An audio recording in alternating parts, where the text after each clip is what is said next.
बहुत समय पहले एक घने जंगल के पास बसे गांव में आर्यन नाम का एक लड़का रहता था। लोग उसे साधारण इंसान समझते थे, लेकिन उसके अंदर एक रहस्य था। वो वुल्फ, भेड़िया मानव था।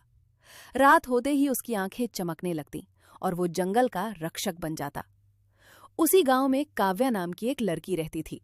काव्या को जंगल और जानवरों से बहुत प्यार था। एक दिन वो जंगल में रास्ता भटक गई। तभी एक बड़ा भेड़िया उसके सामने आ गया। काव्या डर गई, लेकिन वो भेड़िया उसे नुकसान नहीं पहुंचाता। वो धीरे धीरे उसके पास आया और उसे सुरक्षित रास्ता दिखाकर गांव तक छोड़ गया।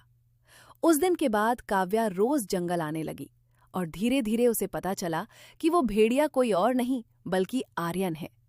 दोनों के बीच एक गहरा प्यार हो गया। लेकिन गांव वालों को जब सच पता चला तो वे डर गए। उन्होंने आर्यन को राक्षस समझ लिया और उसे मारने के लिए शिकारियों को बुला लिया। एक रात शिकारियों ने जंगल को घेर लिया। आर्यन ने काव्या को बचाने के लिए खुद को उनके सामने कर दिया। तीर लगने से वो जमीन पर गिर गया। मरते समय उसने काव्या से कहा, अगर सच्चा प्यार है तो हम फिर मिलेंगे।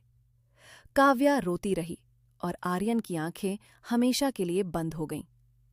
कई साल बाद उसी गांव में एक नया लड़का आया।